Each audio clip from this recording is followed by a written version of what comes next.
Esse próximo Shabat é um Shabat muito especial. Como é sabido, ele é chamado de Shabat Hagadol, grande Shabat. E conhecida a explicação que o Alter Rebbe escreve no Shulchan Aruch, porque este nome é Shabat Hagadol? Porque nesse Shabat aconteceu um grande milagre. Qual é a história? Quando os judeus estavam no Egito, e Deus ordenou em Rosh Chodesh Nissan, que no 10º dia de Nissan, Yud Nissan, cada judeu pegasse um carneiro para dentro de casa e que ele abatesse, que ele sacrificasse esse carneiro no dia 14 de tarde, na noite, dia 15 de Nissan, os judeus iriam comer desse cordeiro do Korban Pesach, do cordeiro pascal, porque seria a morte dos primogênitos e que ninguém poderia sair de casa. Então aquele dia 10, quando os judeus levaram esse cordeiro para dentro de casa, era um Shabat. Exatamente o calendário é que nem o calendário deste ano, que dia 10 caiu no Shabat, e quando os judeus saíram do Egito foi numa quinta-feira. Como esse ano também, que o primeiro dia de Pesach cai numa quinta-feira. E os judeus levaram cordeiros e cordeiros para casa, cada família levou um carneirinho, um cordeiro para sua casa por 4 dias, amarraram na cabeceira da sua cama, e quando os egípcios viram todos esses cordeiros, milhares e milhares de cordeiros sendo levados para a casa dos judeus, no começo eles ficaram felizes, imaginando que os judeus estariam fazendo a idolatria deles, porque o cordeiro no Egito era idolatrado, e os judeus falaram, não, pelo contrário, nós estamos fazendo isso porque Zevach Pesach Hu Lashem, porque daqui será um cordeiro pascal para Deus, um sacrifício, uma oferenda para Deus, pois Deus vai matar todos os primogênitos egípcios. Essa será a 10ª praga do Egito. Quando os primogênitos egípcios ouviram isso, eles acreditaram, porque eles já viram Dam Tzvardeia, o sangue, o sapo, as 9 pragas acontecendo exatamente como que Moshe havia avisado, e destruiu toda a economia do Egito e matou milhares de pessoas. Os primogênitos ficaram desesperados e eles correram a seus pais e ao faraó. Os primogênitos egípcios começaram a implorar para o faraó, deixa os judeus ir embora. Até quando vocês vão recusar? E quantas mais mortes vocês querem esperar por aqui? Vocês viram que exatamente tudo aquilo que Moshe profetizou aconteceu. E você, faraó, é primogênito. E você, meu pai, é primogênito. E você, meu tio, primogênito. E não queriam deixar. E como o Medrash Teilim descreve, que o faraó e os pais responderam que morram todos os egípcios, mas os judeus não vão sair daqui. Quando os primogênitos egípcios ouviram falar isso, eles foram contra o faraó e contra os seus pais e começaram a guerrear. E o faraó falou, prendam as coxas destes primogênitos, desses homens, e cortem as coxas deles ou mandem eles fora daqui. O que os primogênitos fizeram? Eles pegaram a sua espada e cada primogênito matou o seu próprio pai. E é isso que nós falamos no Shabat, no Hodu Lashem Kitov Kilo Olam Chazor, nós falamos Lemake Mitzrayim Bivchorehem Kilo Olam Chazor, que Deus abateu os egípcios Bivchorehem. Não está escrito que abateu os primogênitos egípcios. Está escrito Bivchorehem, com seus próprios primogênitos, que os próprios egípcios morreram com seus próprios primogênitos egípcios. Eles mataram naquele dia 600.000 pessoas. 600.000 pessoas morreram nessa guerra interna entre os próprios primogênitos, entre os próprios egípcios. Fala Rav Avin, no nome de Rav Yuda ben Pazi, a Bátia, a filha do faraó, que salvou Moshe da Teivá e adotou Moshe como filho, ela era a filha primogênita do faraó. E por causa da tefilá de Moshe, ela acabou sendo salva. Como nós falamos no Eshet Chayil, Ta'ama kitov sachra lo irbe balayla neira. Experimente que é boa a sua recompensa, lo irbe balayla. não será apagada a sua vela à noite. Em qual noite? Naquela Leil Shemurim Ul Hashem, naquela noite guardada para Deus, que era a noite de 15 de Nissan, a vela dela foi salva, ela acabou sendo protegida e não acabou morrendo. E por causa desse grande milagre, Kavu Nezel Zikaron, eles instituíram este milagre como uma lembrança para todas as gerações, para sempre, Ledorot, e foi chamado de Shabbat Hagadol. E conclui o Alter Rebbe, porque foi instituído no Shabbat e não no dia 10 do mês, porque naquele ano, quando aconteceu, foi no dia 10 de Nissan, que acabou caindo num Shabbat. Nós celebramos isso no Shabbat, e é chamado Shabbat Hagadol.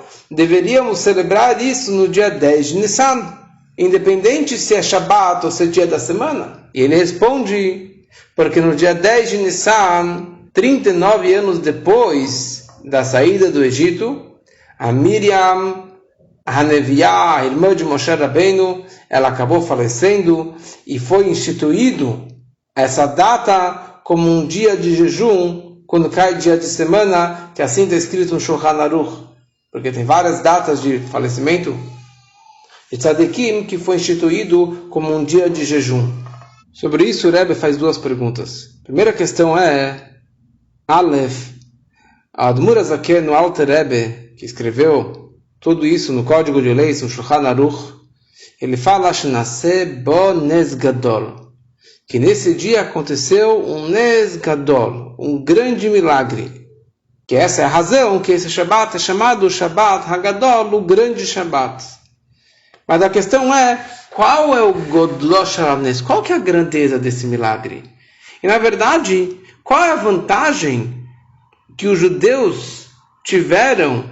Qual foi o benefício que os judeus receberam com esse grande milagre? Porque apesar que os egípcios mataram uns aos outros, 600.000 egípcios, como o Medrash descreve, mas na prática os judeus não saíram do Egito no dia 10 de Nissan, e era impossível, Alpiteva, pela natureza, era impossível que os judeus saíssem do Egito.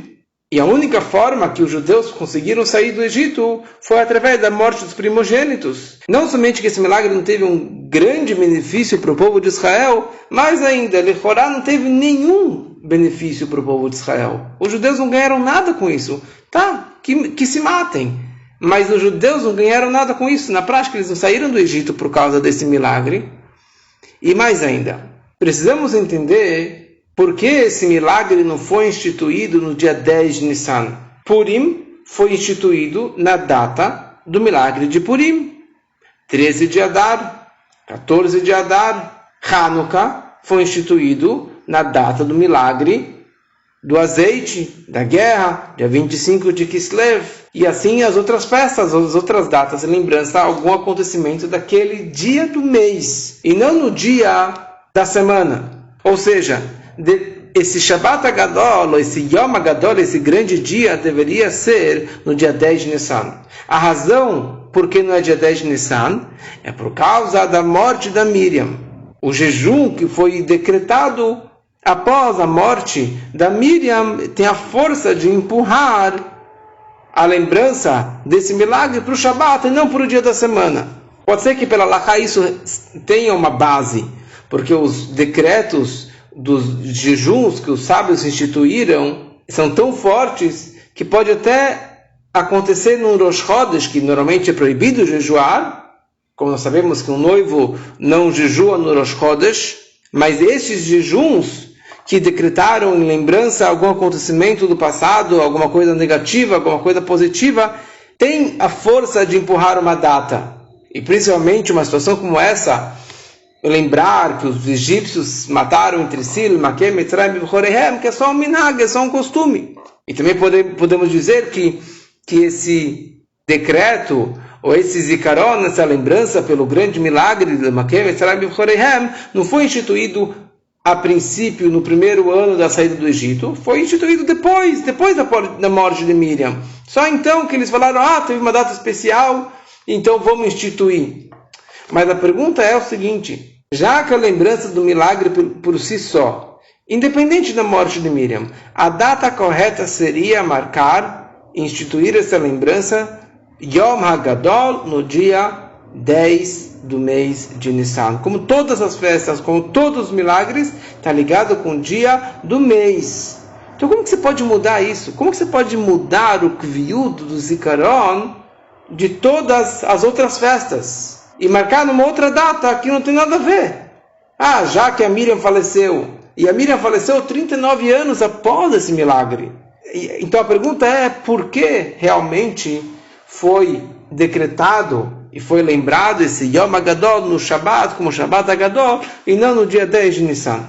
Beit, a Biur Bekolzé, a explicação de tudo isso é o seguinte. Nosso povo teve muitos e muitos milagres durante todas as gerações, com os quais fomos salvos dos nossos vários inimigos, como que vamos falar na Haggadah em breve, Shebechol dor vador omdim aleinu nachaloteinu v'akadosh baruch hu matzeleinu miadam, que em toda geração e geração eles se levantam para nos exterminar, só que Hashem acaba nos salvando das mãos deles. E desses milagres, dessas situações, durante todas as gerações, séculos e milênios da nossa história, muitos dos nossos inimigos foram mortos, foram destruídos, foram aniquilados, como na abertura do Mar Vermelho, na história de Purim, na história de Hanukkah e assim por diante. Mas a grandeza do Shabbat HaGadol é algo ímpar, é algo totalmente diferente das outras situações. O Shabbat HaGadol é Bechorei Mitzrayim, os próprios primogênitos egípcios, Lemakei Mitzrayim Bechoreihem. Eles se mataram. Diferente da abertura do mar, que Hashem fechou o mar sobre eles, ou a história de Purim, ou a história de Hanukkah, que foram judeus que guerrearam e mataram os inimigos. Aqui os próprios inimigos se aniquilaram. E isso era quando os judeus estavam no meio do Galud Mitzrayim, no meio da escravidão e no exílio do Egito. E o faraó estava com todas as garras, com toda a força. A tal ponto que quando Moshe anunciou para o faraó que a praga da morte dos primogênitos estava para chegar, e o faraó estava bechariav, ele estava furioso, e o Moshe ainda deu kavod la malchut, o Moshe vayetze meim paró bechariav, ele saiu do faraó e ele deu uma honra para o faraó, porque ele não falou, porque quando Moshe anunciou para o faraó, vocês, seus escravos, vão vir atrás de mim, o Baal kolavadecha elelai vishnachavoli leimor, eles vão se curvar para mim e vão implorar para que nós saiamos do Egito. Ele deu um kavod para o faraó. Ele não falou, você, faraó, vai vir atrás de mim e implorar para que eu saia do Egito. Ele falou, seus escravos vão sair atrás de mim. E com isso ele deu algum kavod para o faraó, alguma honra para o faraó. E apesar de tudo isso, o faraó recusou de libertar o povo de Israel. E simultaneamente, no mesmo momento que estava acontecendo, vieram os primogênitos egípcios, que o primogênito é aquele que tem a força maior do pai. Também por isso que existe a mitzvah de você honrar o seu irmão mais velho, porque ele tem uma força a mais do que os outros irmãos. Eles vieram para o faraó e para os seus próprios pais e cobraram e eles pediram para libertar o povo de Israel. Eles cobraram e eles estavam com tanta raiva, com tanta força sobre esse assunto, que eles fizeram uma milchamá, uma guerra, e morreu muita gente. Então isso é um Nes Gadol. É um milagre que nunca aconteceu em todos os outros milagres das nossas histórias. Quer dizer, uma salvação do povo de Israel, dos seus inimigos, diferente das outras situações. Porque na abertura do mar, os inimigos morreram, foram afogados. Ou que os judeus dominaram a história de Purim, na história de Hanukkah. Mas aqui, os próprios primogênitos egípcios, com a força deles, sendo primogênitos, com a força da Klipá de Mitzrayim, eles guerrearam em prol do povo de Israel. E isso representa uma transformação da escuridão máxima para grande luz, para uma grande revelação. Pela Hassidut, esse Nes Gadol, esse grande milagre, tem uma explicação mais profunda.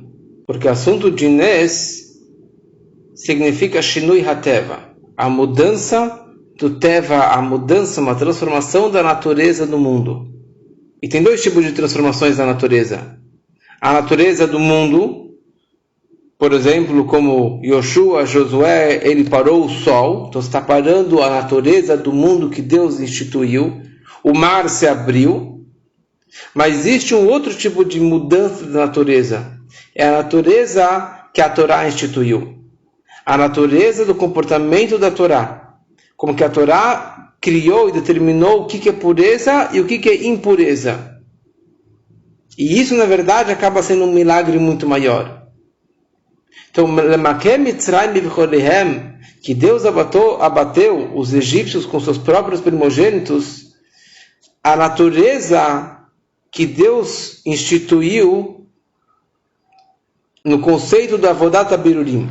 Tem o conceito de transformar as faíscas divinas que caíram no mundo, dentro da comida, dentro dos povos, dentro das coisas que nós fazemos, dentro do dinheiro.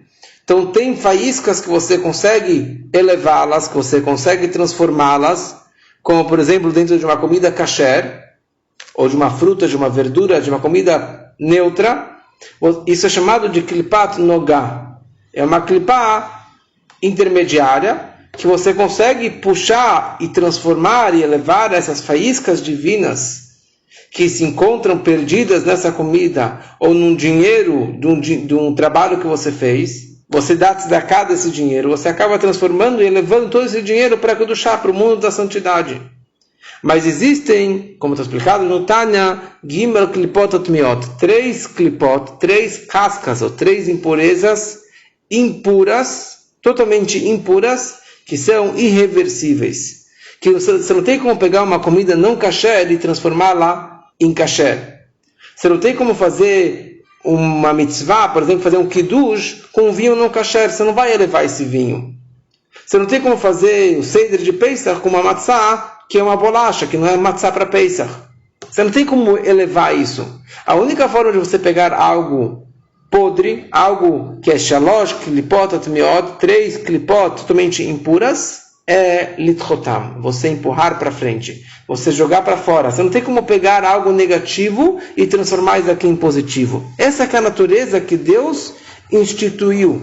Ou seja, não haveria uma forma de você pegar os egípcios e transformar eles em gente boa. E transformar isso aqui, ou pegar algo de lá de dentro e transformar isso aqui para Kedushá. Essa é a natureza do mundo da Kedushá, como que Deus criou. Agora, se os primogênitos eles vêm e eles cobram e brigam com os pais e com o próprio faraó em prol dos judeus, mesmo que pela natureza tem um fato que eles estavam com medo, eles sentiram um medo na pele que eles iriam morrer, mas isso acaba sendo um shinui be'ateva da Kedushá. É uma transformação na natureza da Kedushá, que as próprias klipot atmiot, as próprias 3 cascas impuras, foram guerrear em prol da Kedushá, em prol do povo de Israel.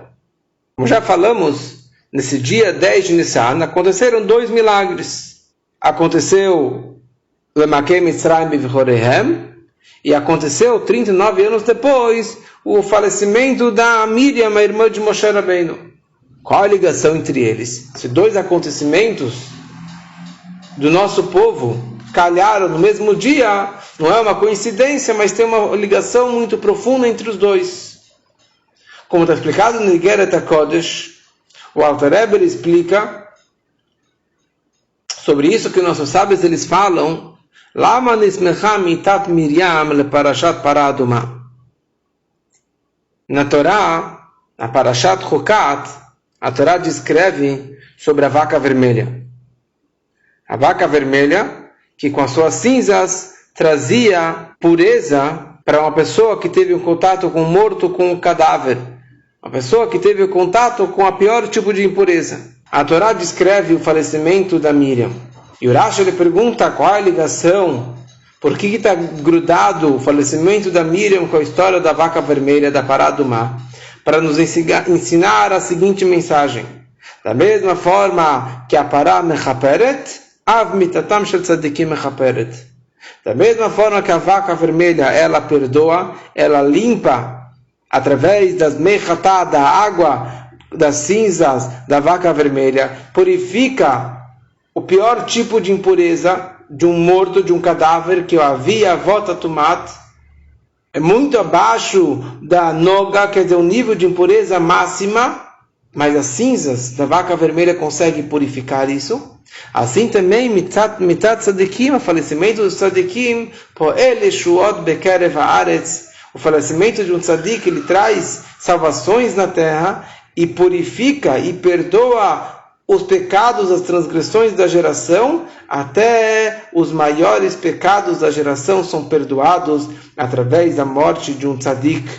Então, da mesma forma que Makem Mitzrayim B'choreihem significa que a pior clipá de Mitzrayim, com toda a sua força, com toda a garra, os primogênitos eles pediram e cobraram para libertar o povo de Israel, significa fazer a vontade de Hashem. Essa mesma ideia da morte de Miriam, falecimento de Tzadikim, que é a transformação da escuridão em luz, perdoar os piores pecados, perdoar a pior impureza, que é a ideia das Gimel Klipot Atmeot, das 3 cascas, das 3 impurezas impuras e irreversíveis. Então essa ligação do falecimento da Miriam com o milagre de Makem Mitzrayim B'choreihem, que os próprios egípcios acabaram matando os seus próprios pais.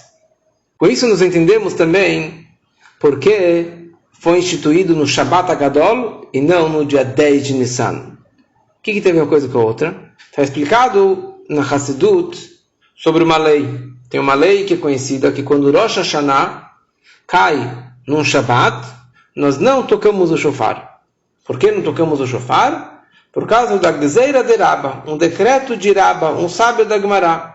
Qual foi o decreto que ele fez? No Shabbat nós não podemos carregar na rua. E se fosse permitido tocar o shofar no Shabbat, talvez um ignorante, uma pessoa que não soubesse a halachá, a lei do toque do shofar, ou não soubesse se o seu shofar está kasher, ele iria pegar o seu shofar na sua mão e andar na rua 4 amot e transgredir a proibição da Torá de carregar na rua, para ir até a casa de um rabino, de um expert, para perguntar para ele se aquele shofar é kasher ou aquele shofar não é kasher. Por isso, proibiram tocar o shofar no Shabbat. Ou seja, é um decreto de Rabba, que ninguém do povo de Israel pode tocar o shofar no Shabbat. Por quê? Porque talvez alguém vai carregar na rua. Mas a pergunta é óbvia. Por causa de um ignorante, por causa de pessoas que não sabem a lei judaica, todo o povo, os grandes sábios, os grandes rabinos, os grandes estudiosos, vão perder a mitzvah de escutar o shofar no Shabbat? A explicação que é trazida na Hassidut, que o fato que não se toca o shofar no Shabbat, em Rosh Hashanah, não é porque, talvez alguém vai errar, talvez alguém vai carregar na rua. Não é que estão derrui, não é que estão empurrando para frente, sabe o que? Não toca o shofar e você vai sair perdendo o toque do shofar no Shabbat. Não. Ela she'az em tzorech betkiat shofar. Não há necessidade de tocar o shofar no Shabbat. Por quê? Porque a ideia do toque do shofar é transmitir amshachot, transmissões e luzes lá de cima aqui para o mundo. E no Shabbat isso é desnecessário. E isso é transmitido no Shabbat por si só, mitzad atzmo. O Shabbat por si só já transmite essa luz, já transmite essa energia que o shofar iria transmitir. Ou seja, no Shabbat não é que você não pode tocar o shofar. No Shabbat você não precisa tocar o shofar. O próprio Shabbat transmite a energia do shofar. Mesma ideia, o Zikaron do Nez, a lembrança do milagre de Makem Mitzrayim B'choreihem, e a ideia que o falecimento da Miriam empurrou o Nes Gadol, para que não fosse celebrado no dia 10, e sim fosse celebrado no dia do Shabat. Não é que foi empurrado, mas sim que o dia do falecimento da Miriam não há necessidade de lembrar outros milagres. Porque, como explicamos agora, a ideia de você lembrar o milagre do Egito é essa ideia do Itab HaChashoch al-Neorah, a transformação da maior escuridão em grande luz. Essa é a ideia do milagre do Egito. Mas agora acabamos de explicar que o falecimento de um tzadik, o falecimento da Miriam é que nem a purificação da vaca vermelha. O falecimento da Miriam tem a mesma ideia. É a transformação do pior pecado, a transformação e a purificação da maior impureza. A transformação da escuridão em luz, através do falecimento da Miriam. Ou seja, no dia 10 de Nissan, não há necessidade de trazer mais um lembrete de um grande milagre. O próprio falecimento, o fato que nós estamos jejuando, que estamos celebrando o falecimento da Miriam, já traz essa grande luz, já traz esse grande perdão, essa grande transformação da escuridão em luz, e não há necessidade de trazer mais um lembrete, de trazer mais um grande milagre desse dia. Só que na prática não é idêntico o falecimento da Miriam e o lembrete do milagre dos primogênitos. Então, por isso, não fixaram no dia 10, mas foi passado para o dia do Shabat, que foi o dia no qual aconteceu na prática. E isso não é uma lei, é um minhag. E basta como um costume para o povo de Israel. Com isso entendemos também, baseado no que o Shalah HaKadosh, Rabbi Yeshaya ben Avraham Alevi Hurwitz, que era chamado Shalah HaKadosh, Shalah significa Shnei Luchot HaBrit, ele era um grande rabino cabalista, um grande autor, que nasceu em Praga, por volta do ano 1555, e ele foi morto em Tzfat em 1630. E tem uma frase conhecida dele, que o Rebbe repete várias e várias vezes, que as parashiot da Torá tem a ver com a data, com o momento que está acontecendo isso. Então, se o Shabbat Hagadol coincidiu com a Parashat Tzav, está ligado com a Parashat Tzav, então tem um kesher, tem uma ligação muito profunda entre Tzav e Shabbat Hagadol. Essa Parashat descreve muito sobre Shivat Yemei HaMiluim, os 7 dias da inauguração do templo móvel do deserto do Mishkan. E o Alter Rebbe explica no Likutei Torá porque são chamados de Shivat Yemei HaMiluim, 7 dias de Miluim. Miluim quer dizer cheio ou preenchido. Ela chama Milui Veshlemut, preenchido e completo, baseado numa ideia que é a seguinte: quando Deus criou o mundo, o sol e a lua tinham o mesmo tamanho. E a lua reclamou e falou para Deus: o mundo não suporta 2 reis reinando ao mesmo tempo. Não pode ser o sol e a lua brilhando ao mesmo tempo, porque a lua tinha luz própria, tinha o mesmo tamanho do que o sol e tinha luz própria. Então Deus acabou diminuindo o tamanho da lua. Na era messiânica, quando Mashiach chegar em breve, muito em breve, se Deus quiser, está escrito: a luz da lua será como a luz do sol, que ela vai voltar para o mesmo tamanho e ela vai ter luz própria. E essa ideia, isso também acabou acontecendo no momento que o templo, que o Mishkan foi construído, que ele foi inaugurado, que teve Aliyat HaMalchut, que o reinado, ele teve a sua elevação máxima. E a lua é comparada com Malchut, é comparada com o reino, com o reinado. E essa ideia do Shivat Yemei HaMiluim, 7 dias completos, porque na hora da inauguração do templo, a lua também estava completa, ela estava plena, como será também na era messiânica. Está explicado na Hassidut. O que significa isso, que no futuro, na era messiânica, a lua será que nem o sol, irá brilhar e ter o mesmo tamanho do que o sol? Porque hoje a lua, ela é um receptor. Ela recebe e reflete a luz do sol. Ela não tem luz própria. E no futuro, quando ela terá a luz própria, ela não será mais um receptor, e sim um doador, por si só. Na linguagem da Hassidut, hoje a Levaná, a lua, ela é um mekabel, ela é um receptor, e ela vai se transformar num mashpia, ela vai se transformar num provedor com a luz própria que ela vai conseguir iluminar. E essa é a ideia também nas Sfirot supremas. O Sfirat Malchut, hoje ela representa a Malchut, realeza, que Malchut nas 10 Sefirot é a última das 10 Sefirot, e ela é chamada de Let Lemer Gamah Klum. Malchut não tem luz própria, ela não tem uma energia própria. Tudo que ela tem, ela recebe das 9 Sfirot, das 9 forças que estão acima dela.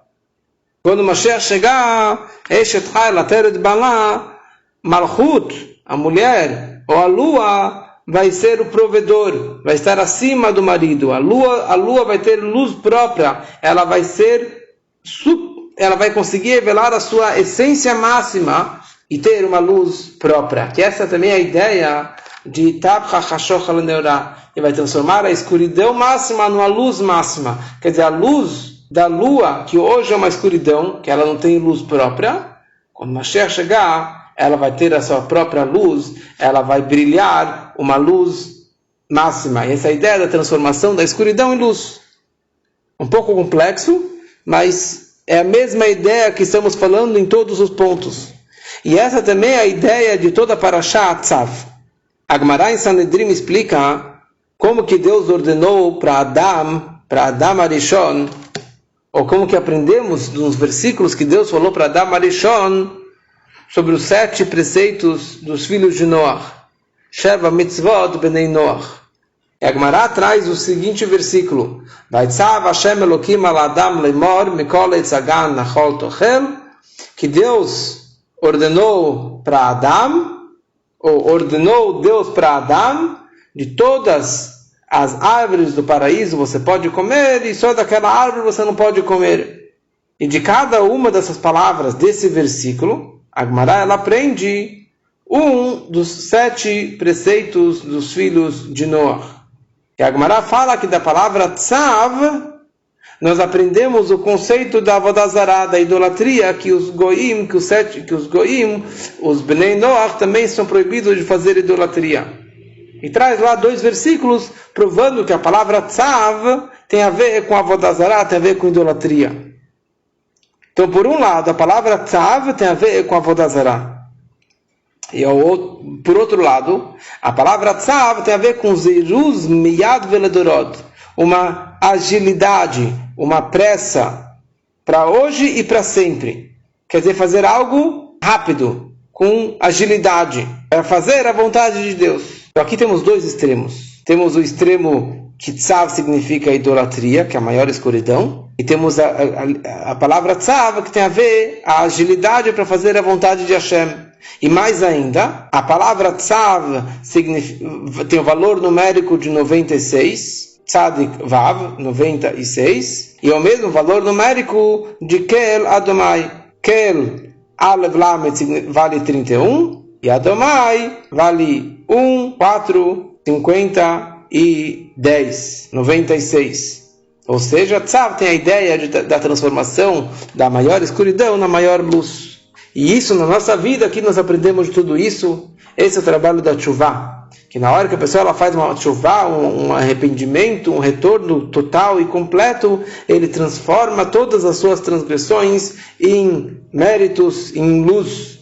E essa que na verdade é a grande ligação que tem entre a Parashat Tzav e o Shabbat Hagadol e a morte da Miriam, dia 10 de Nissan, que é a transformação da grande luz, que é a transformação da grande escuridão na grande luz, e que assim seja para nós também, que nesse dia já estejamos com Mashiach, que vai fazer a grande transformação, nesse grande galuto que nós estamos, todas essas mortes que está acontecendo, toda essa doença que está acontecendo no mundo todo, e vai transformar essa maior escuridão na maior luz da vinda do Mashiach, que assim seja, se Deus quiser. Quanto maior a escuridão, maior será a luz, e que seja em breve, muito, muito em breve, antes de Pesach. Amém. Kenei Ratzon.